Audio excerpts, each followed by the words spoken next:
I'm 79 years old, and I need to tell you something that's going to make you deeply uncomfortable. For 38 years, I was alive, but I wasn't living. I was breathing, cooking, cleaning, smiling, nodding, agreeing, shrinking, every single day for 38 years. And the most terrifying part? I thought that was love. I actually thought that was love. You think you know what your life is. You think because you have a house and a husband and a routine and a role that you're living. You're not.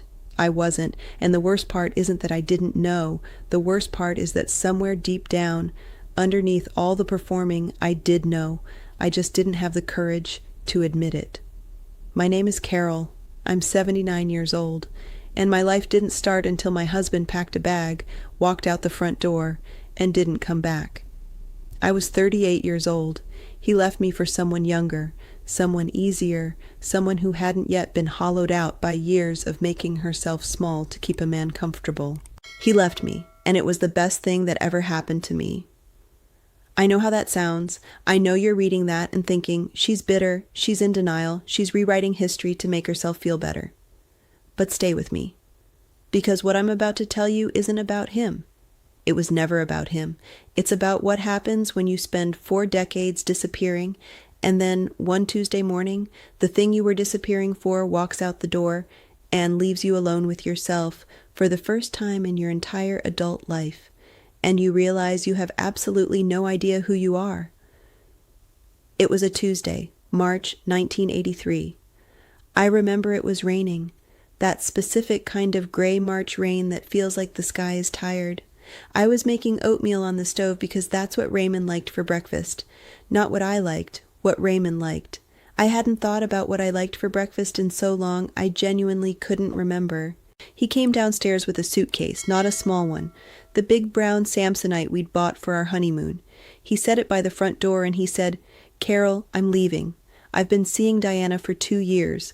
I want a divorce." 2 years. He'd been with her for 2 years and I hadn't known, or maybe I had known and I'd done what I always did, pushed it down, looked away, chosen the comfort of not knowing over the devastation of truth. I turned off the oatmeal. That's the detail I remember most. I turned off the burner very calmly, set the wooden spoon on the rest, and turned around to look at him. And I said nothing, because I didn't know what to say, because in 38 years of marriage, I had trained myself so thoroughly not to feel, not to want, not to need, that when the moment came that should have shattered me, I just stood there, empty, like a jar with nothing left in it. He left an hour later. I watched him load the Samsonite into the car. I watched him back out of the driveway. I stood at the kitchen window until his taillights disappeared around the corner. And then I sat down at the kitchen table, and I stayed there for 3 days. I didn't cry. I didn't call anyone. I didn't eat. I just sat there. And slowly, terrifyingly, like a sound coming from very far away, getting louder and louder and louder, I heard it. The question I had been running from my entire adult life. Now what? Let me tell you who I was before Raymond, because this is important. This is the part nobody talks about. I was 19 years old when I met him at a dance hall in Cincinnati. I was studying literature at Ohio State. I was going to be a writer, not a secretary, not a wife, not a mother, a writer. I had notebooks full of stories. I had a professor named Dr. Hennings who told me I had a voice that could stop people in their tracks. I believed him. I was 19, and I believed in myself completely and without apology. Raymond was 24, handsome the way men are handsome when they're also dangerous, confident and careless, and completely sure of themselves in rooms full of people. He singled me out immediately. He liked that I was smart. He liked that I had opinions. He liked my stories and my ambition and my laugh. And then, so slowly I didn't notice it happening, he stopped liking those things. The first time he made a comment about my writing, we'd been married 8 months. I'd submitted a short story to a literary magazine without telling him, and I was excited and nervous, and I finally told him about it over dinner. He put down his fork and he said, "Why would you do that? Nobody wants to read your little stories, Carol." Little stories. I told myself he was just being honest. I told myself I needed to toughen up if I wanted to be a writer. I didn't submit anything else for 6 months. The second time, we'd been married 2 years. I'd gotten a piece published, a small journal, not prestigious, but published. I showed him. He glanced at it, handed it back, and said, "Cute." Then he asked what was for dinner. Cute. I put the journal in a drawer. I didn't show him anything again. The third time, fourth time, fifth time, 100th time, I stopped counting, because after a while it wasn't just the writing, it was everything. My opinions were exhausting. My friends were a bad influence. My family was too involved. My needs were demanding. My feelings were dramatic. And you know what the worst part was? I believed him. Every single time, because when someone tells you over and over and over again that your thoughts are too much, your voice is too loud, your dreams are impractical, your feelings are unreasonable, you eventually stop thinking, stop speaking, stop dreaming, stop feeling. You disappear, and you call it marriage. 3 days after Raymond left, my neighbor Bet knocked on my door. She was 55, a widow, sharp-tongued and kind in equal measure. She took one look at me sitting at that kitchen table and said, "Carol Ann, when did you last eat something?" I couldn't remember. She made me scrambled eggs. She sat across from me while I ate, and she watched me with those careful eyes, and she said, "How are you really?" And I said very quietly, "I don't know. I don't know how I am. I don't know anything about myself anymore." She was quiet for a moment. Then she said something that cracked the first splinter of light into the dark room my life had become. She said, "Maybe that's not the worst place to start." I looked at her. "Empty isn't the same as dead," she said. "Empty means there's room for something real this time." I didn't understand what she meant then, but I held on to it, the way you hold on to something in the dark without knowing why, just knowing you need it. That night, alone in the house for the first time in 38 years, I lay in the bed Raymond and I had shared, and I asked myself the first question, the question that would change everything. What do I actually want? Not what Raymond wanted, not what my mother had wanted for me, not what a good wife should want, or what a reasonable woman should need. What did I, Carol Ann Whitfield, actually want from the life I had left? And I couldn't answer it. I was 38 years old, and I couldn't answer that question. I searched my mind the way you search a drawer you've neglected for years, rummaging through old receipts and broken things and things that belonged to someone else, and I couldn't find a single thing that was purely, unambiguously mine. Everything I wanted had been filtered through him. Would Raymond approve? Would Raymond be bothered? Would Raymond think this was too much, too expensive, too embarrassing, too ambitious, too loud, too much, always too much? Even alone in my own bed in the middle of the night, Raymond was still in my head, editing me, shrinking me, telling me no. I got up, went to the kitchen, made tea, sat at the table where 3 days ago I'd watched my marriage walk out the door, and I started writing. Not for publication, not for anyone, just words, raw and ugly and unpracticed, spilling out of me like something that had been dammed up for decades. I wrote for 6 hours. The sun came up. I kept writing. I didn't know what I was writing. I didn't care. It was mine. For the first time in 38 years, something was completely, entirely mine. That's when I understood the first question. I wanted to write. I had always wanted to write. Raymond hadn't taken that from me. I had handed it to him one small surrender at a time. And now, with him gone and the house silent and nobody left to call my voice exhausting, I wanted it back. The second question came 3 months later.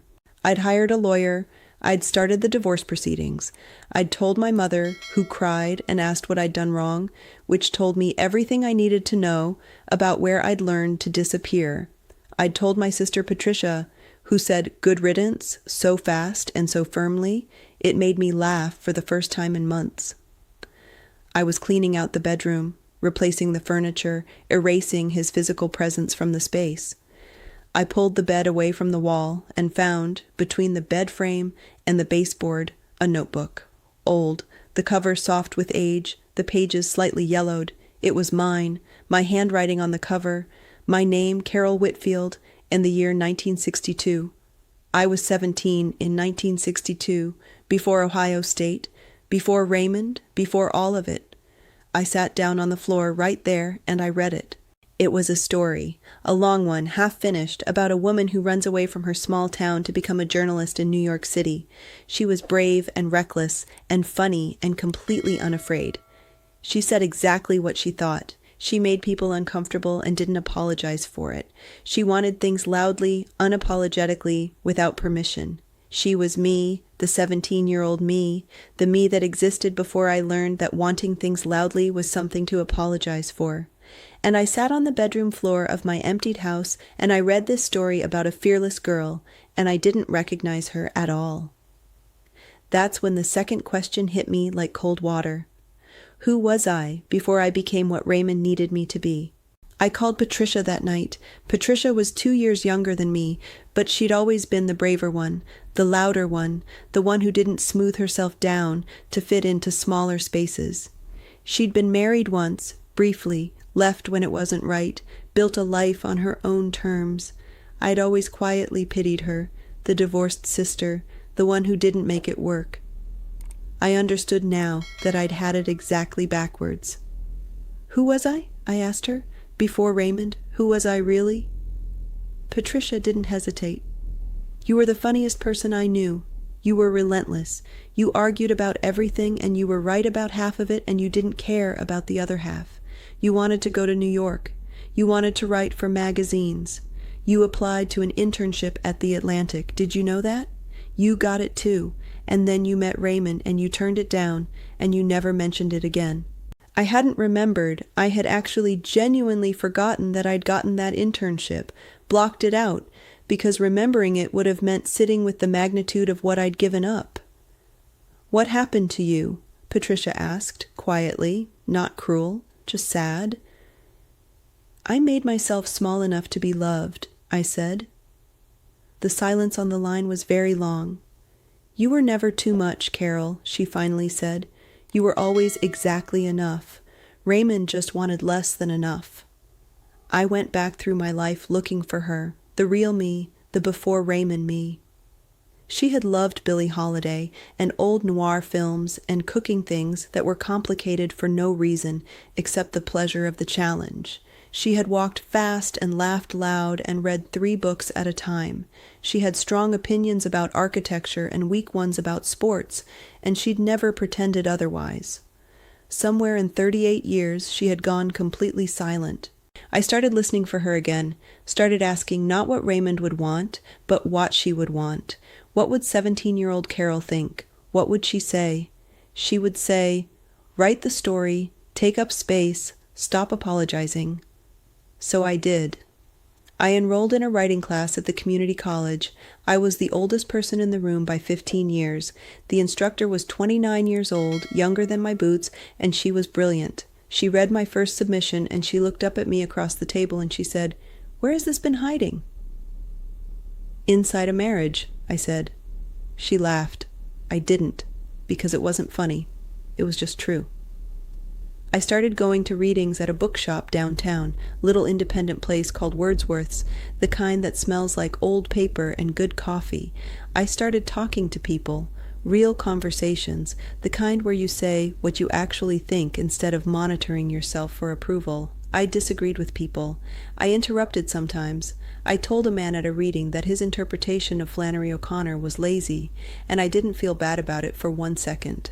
3 years passed. I was 41. The divorce was final. Raymond had married Diana, who I heard through the grapevine was already miserable. I felt nothing about this except the faintest echo of recognition.